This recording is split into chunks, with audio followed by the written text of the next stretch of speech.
شروع اللہ کے نام سے جو بڑا مہربان اور نہایت رحم فرمانے والی ذات ہے۔ السلام علیکم۔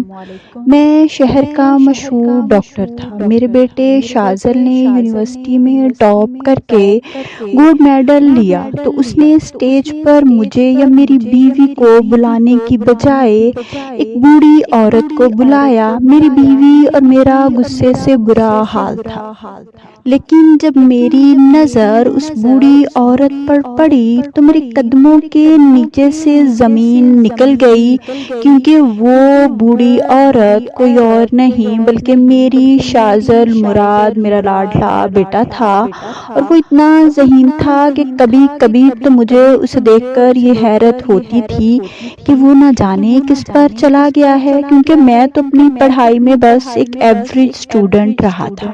وہ تو میری والدہ کی دن رات کی محنت تھی جس نے مجھے اس قابل بنا دیا تھا کہ میں میڈیکل کی ٹف پڑھائی کے قابل ہو سکوں۔ جیسے ہی میری والدہ کی یاد آئی تو میرا دل ایک دم سے بوجھل ہو گیا۔ برسوں گزر چکے تھے لیکن میں اب بھی احساس جرم میں مبتلا تھا۔ میں نے گہری سانس لے کر شیشے کی طرف دیکھا۔ میرے بالوں میں بڑھتی ہوئی سفیدی اس بات کا پتہ دے رہی تھی کہ اب میری عمر ڈھلتی جا رہی ہے۔ میری بیوی اس شہر کی مشہور ڈاکٹر تھی۔ اللہ نے اس کے ہاتھ میں اتنی شفا رکھی تھی کہ لوگ دور دراز کے علاقوں سے اٹھ کر اس سے علاج کروانے پہنچ جاتے تھے، اور میں دماغی امراض کا ماہر تھا اور سرکاری ہاسپٹل میں اپنی ڈیوٹی پوری کرنے کے بعد اپنا پرائیویٹ کلینک بھی چلاتا تھا۔ ہم دونوں کی شادی جو تھی وہ لو میرج تھی، لیکن میری والدہ نے میرا اتنا ساتھ دیا تھا کہ پورے خاندان کی مخالفت کے باوجود میری شادی خوش اسلوبی کے ساتھ زبیدہ خانم کے ساتھ ہو گئی تھی۔ میرا نام احسن مراد ہے۔ مجھے 32 برس ہو چکے ہیں میڈیکل کی فیلڈ سے وابستہ ہوئے۔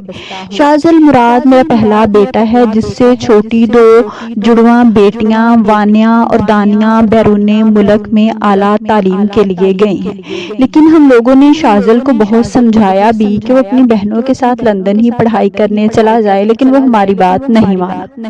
بالآخر تنگ آ کر میں نے اور میری بیوی نے اسے اس کے حال پر چھوڑ دیا۔ وہ طبیعتاً بڑا ہی عجیب لڑکا تھا، بچپن سے ہی نہایت سنجیدہ، فرمانبردار اور کامگو۔ کئی بار تو مجھے اور میری بیوی کو اس بات پر بھی شک گزرتا کہ کہیں وہ کسی ذہنی الجھن کا شکار تو نہیں۔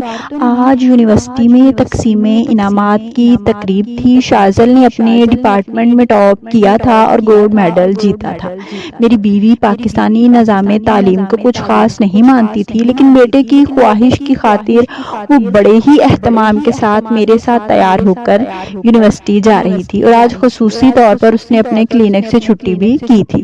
شاذل مراد کا نام پکارا گیا تو میں اور میری بیوی اپنی سیٹ سے اٹھ کر کھڑے ہو گئے، کیونکہ شاذل ہم دونوں سے بے حد محبت کرتا تھا اور اس خاص دن کے موقع پر ہمارا اس کے ساتھ اسٹیج پر ہونا ضروری تھا۔ لیکن یہ دیکھ کر ہم دونوں میاں بیوی ایک دوسرے کی طرف حیرت سے دیکھتے رہ گئے کہ جیسے ہی شاذل مراد گولڈ میڈل لینے کے لیے اسٹیج پر پہنچا تو اس نے ایک عورت کا ہاتھ پکڑا ہوا تھا جو سفید رنگ کی چادر میں مبلوس تھی۔ میری بیوی کا موڈ یہ دیکھ کر سخت خراب ہو گیا اور قریب تھا کہ وہ یہ تقریب چھوڑ کر ہی چلی جاتی۔ میں نے اس کا ہاتھ پکڑ کر اسے کھینچ لیا۔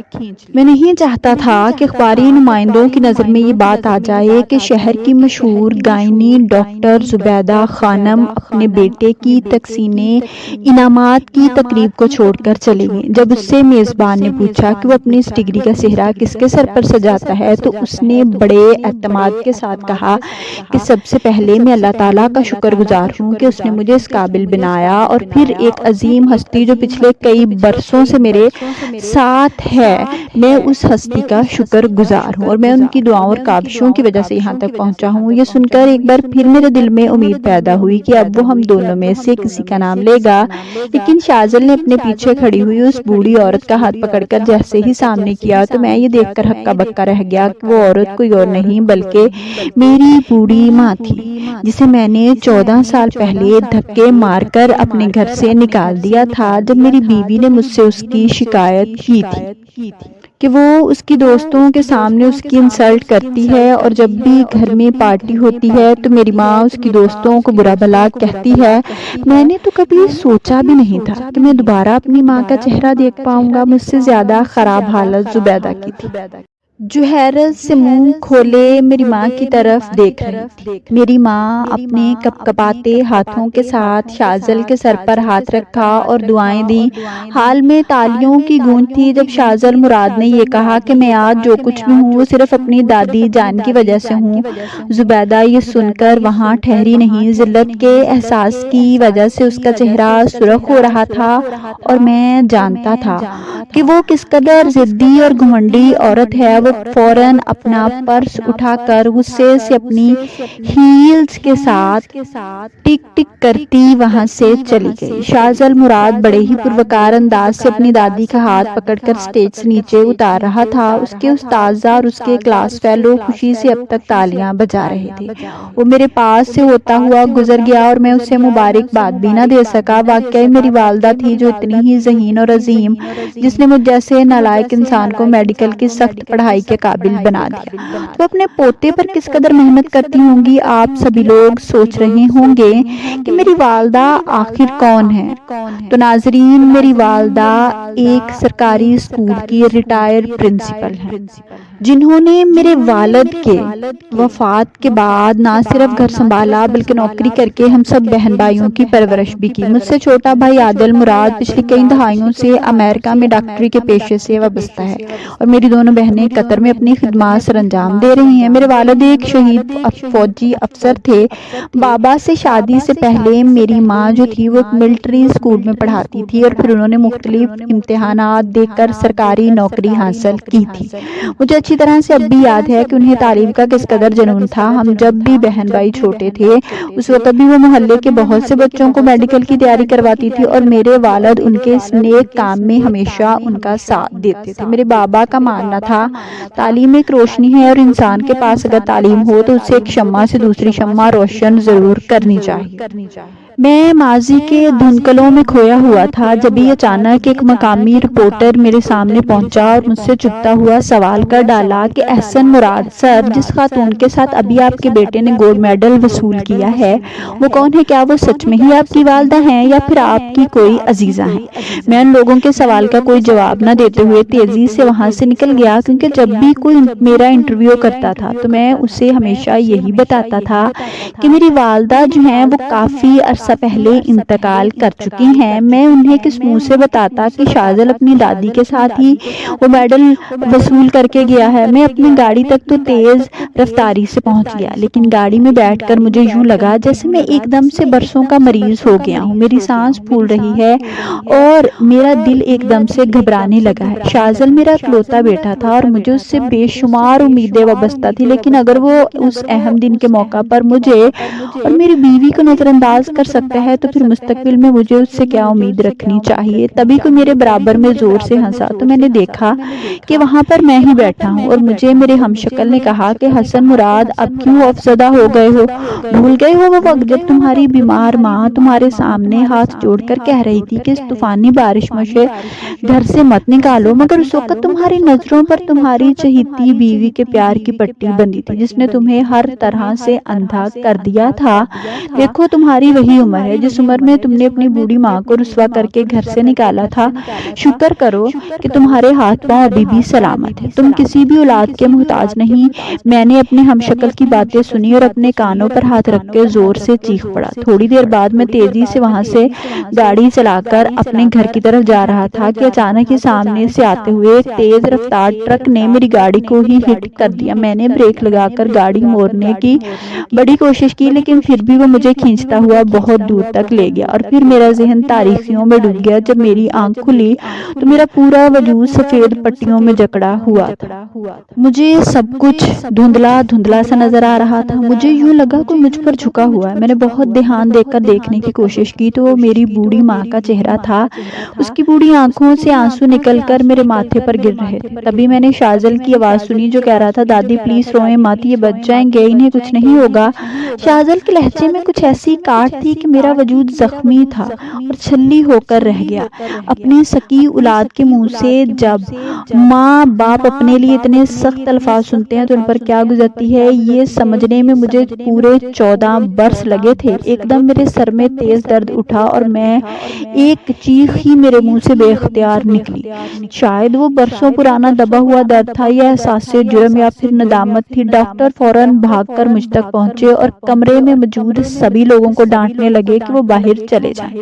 ڈاکٹر نے کوئی انجیکشن بھر کر میرے بازو میں لگایا تھا اور ذرا دیر بعد ہی دوبارہ سے بے ہوش ہو چکا تھا۔ اسی دوران جب میری پھر آنکھ کھلتی ہے مجھے اپنے مہربان ماں کا چہرہ نظر آتا ہے۔ زبیدہ کا تھکا تھکا چہرہ بھی میں دیکھ رہا تھا، لیکن میں کچھ بھی بول نہیں پا رہا تھا اور نہ ہی میں اپنی گردن کو خود سے حرکت دے پا رہا تھا۔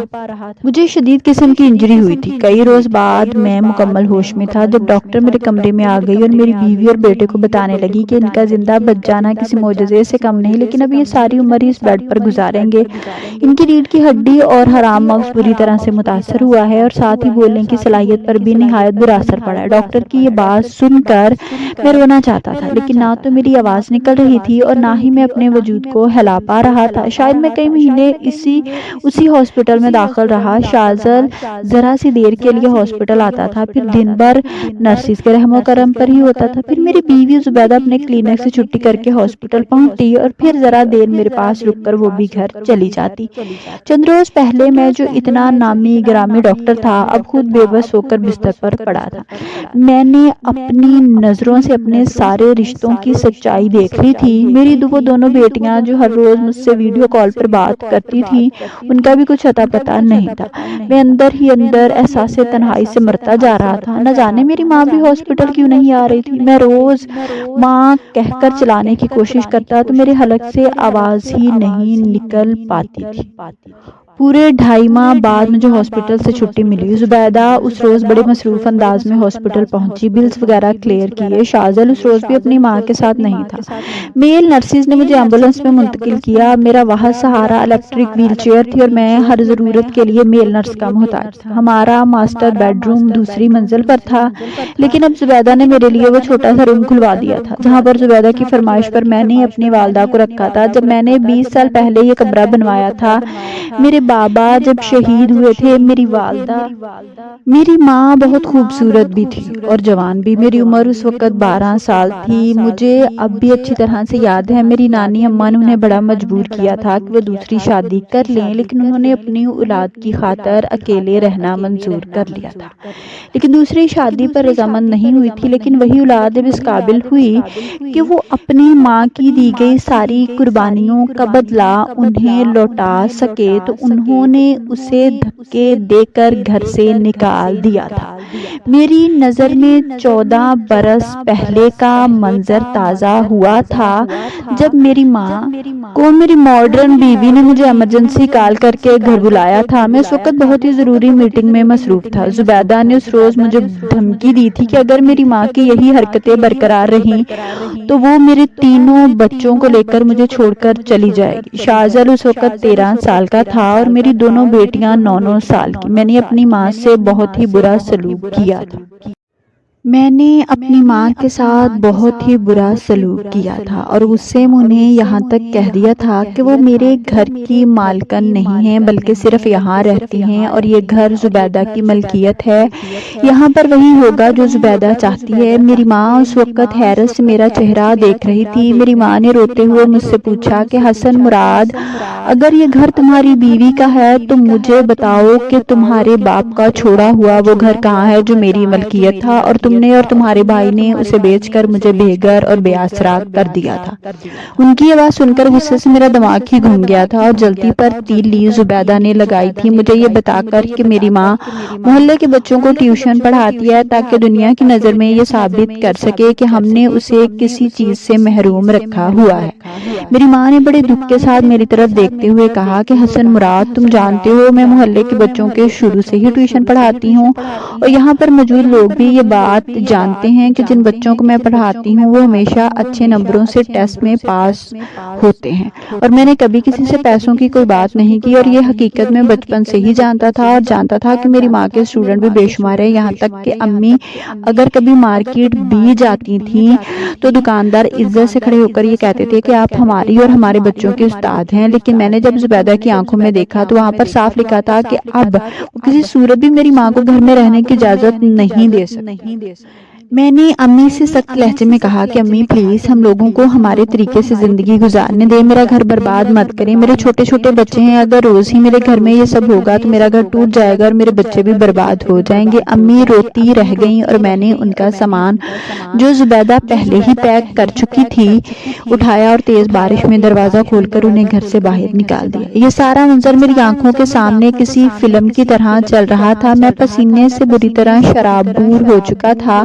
میرے ہاتھ کے پاس ایک بٹن رکھا تھا جسے بجا کر میں میل نرس کو بلا سکوں، پیاس کی وجہ سے میرا حلق سوکھ رہا تھا، میں نے بڑی کوشش کی کہ وہ بٹن دبا سکوں لیکن میں کامیاب نہ ہوا۔ بے بسی سے نظر میری سامنے دیوار پر لگی گھڑی کی طرف دیکھی جا رہی تھی، گھڑی پورے 9 بجا رہی تھی۔ باہر سے گاڑی کا ہارن سنائی دیا، مجھے لگا میری بیوی کام سے لوٹی ہے تو میرے پاس ضرور آئے گی، لیکن مجھے زبیدہ کے ساتھ کسی مرد کی آواز جو تھی وہ سنائی دی تھی۔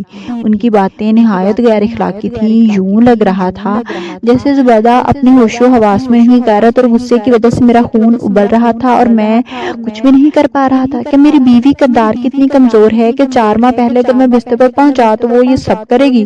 میں نے غصے سے پوری قوت استعمال کی اور اپنا ہاتھ اٹھا کر بٹن پر دے مارا۔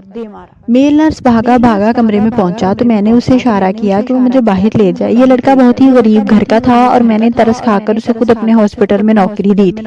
میرا اشارہ تو سمجھ گیا لیکن نظر جھکا کر کھڑا ہو گیا، میری آنکھوں سے بے بسی کے آنسو گر رہے تھے۔ اس لڑکے مظہر نے میرا چہرہ صاف کیا اور مجھے پانی پلانے لگا۔ سر میڈم کا حکم ہے کہ آپ باہر نہیں جا سکتے اور نہ ہی شاذل اور بڑی بیگم صاحبہ کو وہ آپ سے ملنے کی اجازت دے رہی ہیں، وہ روز آتے ہیں اور واپس چلے جاتے ہیں۔ یہ سن کر میرا کلیجہ جیسے اندر سے کٹ سا گیا۔ میں سمجھتا تھا کہ میری ماں مجھ سے ناراض ہو گئی ہے جس کی وجہ سے مجھ سے ملنے نہیں آ رہی، لیکن یہ عورت جان بوجھ کر میرے بیٹے اور میری ماں کو مجھ سے دور رکھ رہی تھی۔ میں اپنی پوری قوت لگا کر 2-3 بار لفظ بولنے میں کامیاب ہو گیا۔ مظہر میری بات سن کر کچھ خوفزدہ ہوا اور پھر اپنا سر رضامندی میں ہلا دیا۔ اگلے روز زبیدہ صبح کے وقت 5 منٹ کے لیے میرے کمرے میں آئی، میری دوائیں چیک کی، مظہر سے میری خیریت پوچھی اور پھر 1 منٹ میرے پاس کھڑی ہو کر بنا کچھ بولے ہی باہر نکل گئے۔ آج سے پہلے میں نے کبھی بھی اپنی بیوی کے اس طرح کے لباس پر کوئی شکوہ شکایت نہیں کیا تھا، لیکن آج مجھے اندازہ ہو رہا تھا کہ میری بیوی زمانے کے ساتھ چلتے چلتے بہت آگے نکل چکی ہے، لیکن اب افسوس کا کوئی فائدہ بھی نہیں تھا۔ میں دل ہی دل میں اللہ تعالیٰ سے معافی مانگ رہا تھا۔ میں نے واقعی اپنی ماں کا دل بہت زیادہ دکھایا تھا، شاید یہ اسی وجہ سے مجھے یہ سزا ملی تھی۔ دن میں 1:30 بجے شاذل اور اماں مجھ سے ملنے آ گئے۔ اماں بڑی بے چینی سے میرا منہ اور سر چوم رہی تھی، کہتے ہیں کہ ماں ہی ہوتی ہے۔ شاذل بھی بڑا پریشان تھا۔ اماں مجھے کہنے لگی کہ حسن بیٹا تم فکر مت کرو، اللہ نے چاہا تو تم بہت جلدی ٹھیک ہو جاؤ گے۔ میں ٹوٹے ہوئے الفاظ میں اپنی ماں سے بار بار معافی مانگ رہا تھا۔ میں نے دیکھا کہ مظہر جو ہے وہ شاذل کو باہر بلا کر لے گیا ہے۔ شاذل جب واپس لوٹا تو بڑا پریشان سا تھا، وہ لوگ کچھ دیر وہاں رک کر واپس چلے گئے اور دوبارہ آنے کا بھی کہا۔ میرا دل آج بہت ہلکا پھلکا سا ہو گیا تھا اپنی ماں اور بیٹے سے مل کر۔ چند دن بعد میرا بیٹا اپنی ماں کی غیر موجودگی میں ہی مجھے وہاں سے نکال کر لے گیا۔ میری ماں نے ایک چھوٹا سا ٹیوشن سینٹر بنا رکھا تھا اور ابو کے کسی دوست نے انہیں ایک چھوٹا سا گھر بھی جو تھا وہ بھی لے کر دیا تھا، جس کی ہر ماہ وہ قسط بھرتی تھی اور اب اپنے گھر کی مالک تھی۔ شاذل ایک بہت بڑی کمپنی میں انٹرویو دیا تھا، فوراً ہی اس کی سلیکشن ہو گئی تھی۔ میں بہت جلد صحتیاب ہو رہا تھا۔ حیرت انگیز بات یہ تھی کہ ڈاکٹر نے تو کہا تھا کہ اب مجھے آگے کی زندگی ویل چیئر پر ہی گزارے، لیکن شاذل ہفتے میں 3 بار میری فزیو تھراپی کروا رہا تھا جس سے میرا جسم ٹھیک ہوتا جا رہا تھا۔ زبیدہ نے فون کر کے شاذل کو بہت برا بھلا کہا تھا اور دھمکی دی تھی کہ وہ مجھے لے کر واپس اپنے گھر آ جائے ورنہ زبیدہ اسے ہر چیز سے آگ کر دے گی۔ لیکن شاذل جو تھا وہ بہت مضبوط ارادے کا مالک تھا۔ خدا کا شکر تھا وہ میرے جیسا نہیں نکلا تھا اور نہ ہی شاید مجھ جیسا یوں ہی مرنے کے لیے، ورنہ وہ مجھے چھوڑ دیتا۔ میں ابھی پوری طرح سے ٹھیک بھی نہیں ہوا تھا کہ مجھے عدالت کا نوٹس ملا۔ زبیدہ نے مجھ سے طلاق مانگی تھی، وہ کاغذ میرے ہاتھ میں تھا اور میرے ہاتھ لرز رہے تھے۔ ہماری 28 سال سال کی رفاقت تھی جس کو زبیدہ ایک پل میں ہی توڑنے جا رہی تھی۔ شاہزل نے میری طرف دیکھا اور میرے ہاتھ پر اس نے اپنا ہاتھ جو تھا وہ رکھ کر دبا دیا۔ اگر میں یہ طلاق نہ بھی دیتا تو وہ عدالت کے ذریعے مجھ سے طلاق حاصل کر لیتی۔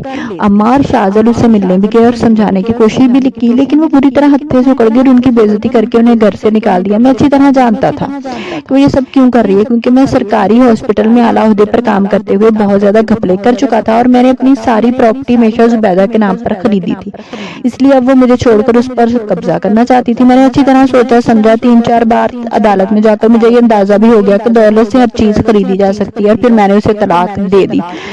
جس دوست رشتہ دار کو بھی معلوم ہوا کہ زبیدہ نے مجھ سے طلاق لے لی ہے، اور یہ حیرت اسے ہوئی کہ بھلا کوئی اس عمر میں بھی انتہائی قدم اٹھا سکتا ہے۔ میں اب کافی حد تک بولنے لگ گیا تھا اور کھڑا ہونے کی بھی کوشش کرتا رہتا تھا۔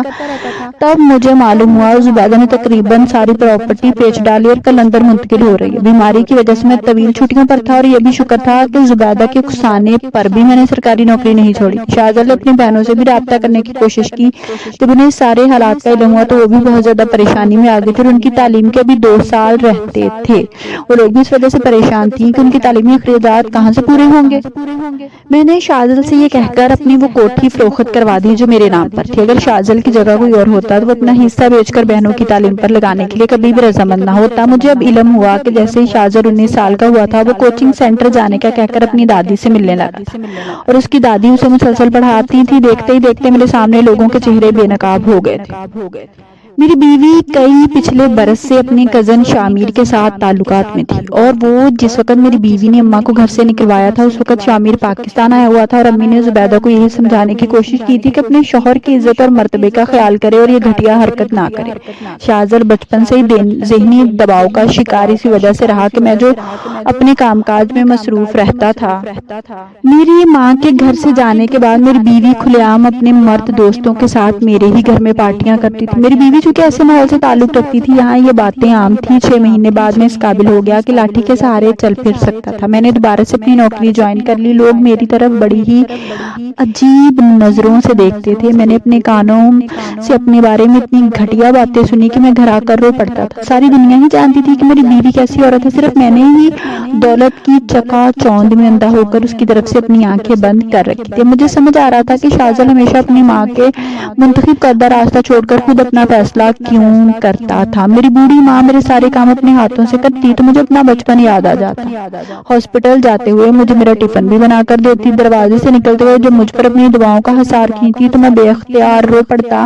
میں کتنا بڑا بد نصیب تھا، میں نے اپنی جنت کو خود اپنے ہاتھوں سے گھر سے نکالا تھا، اور اتنے برس تک یہ معلوم کرنے کی کوشش بھی نہیں کی تھی کہ وہ زندہ بھی ہے یا مر گئی۔ لیکن یہ بھی خدا کا شکر تھا کہ اس نے مجھے میری موت کے منہ میں پہنچا کر یہ دکھایا کہ میرا کون اپنا ہے اور کون پرایا۔ میری ماں شروع سے ہی دن میں 5 وقت کی نماز پڑھتی تھی، اور نہ جانے کب سے خدا کی بندگی سے میں محروم تھا۔ ان کو دیکھا دیکھی میں نے بھی نماز پڑھنا شروع کر دی۔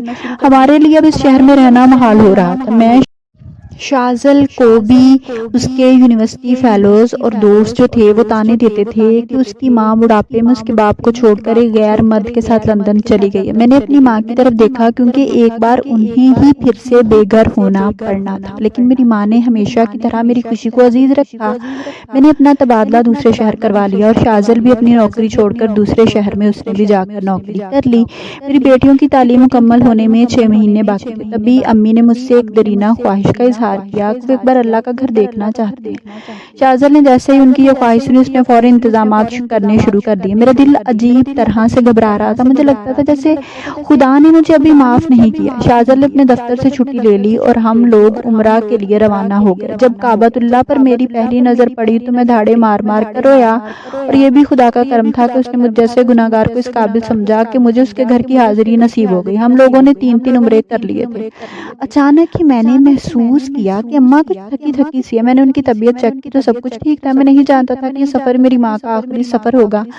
ایک روز ہم تینوں مسجد نبوی میں بیٹھے تلاوت قرآن پاک کر رہے تھے کہ اماں نے مجھے کہا وہ میری ٹیک لگانا چاہتی ہیں۔ ابھی میں نے انہیں سہارا دیا بھی نہیں تھا کہ شاہزل نے مسکرا کر انہیں اپنے کندھے سے لگا لیا۔ یوں ہی تلاوت کرتے کرتے نہ جانے کب اماں کی روح پرواز کر گئی۔ جب ہم دونوں کو احساس ہوا تو ہماری حالت خراب تھی، لیکن اماں کے چہرے پر اتنا سکون اور مسکراہٹ تھی، یوں لگتا تھا جیسے وہ ابھی اٹھ بیٹھیں گے اور ان کے نصیب میں جنت البقیع کی مٹی لکھی تھی۔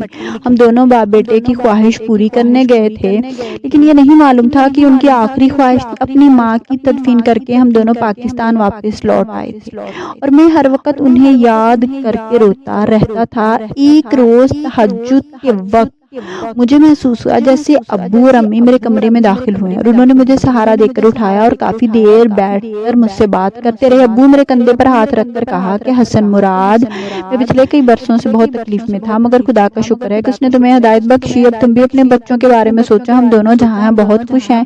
وہ دونوں مجھ سے مل کر چلے گئے۔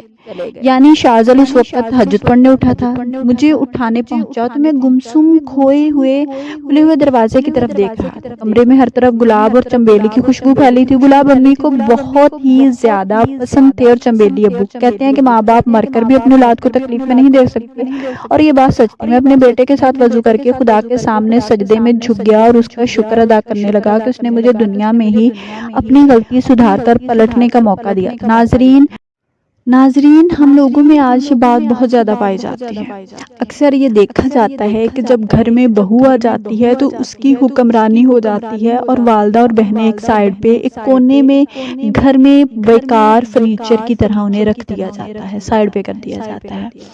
ہمیں سمجھنا چاہیے کہ جو نیا انسان آیا ہے اس کی ایک اپنی جگہ ہے اور ماں باپ اور بہنوں کی ایک اپنی جگہ پر اعتدال مرد قائم رکھتا ہے، اور ہمارے مرد جو ہیں ان میں انصاف ختم ہو چکا ہے۔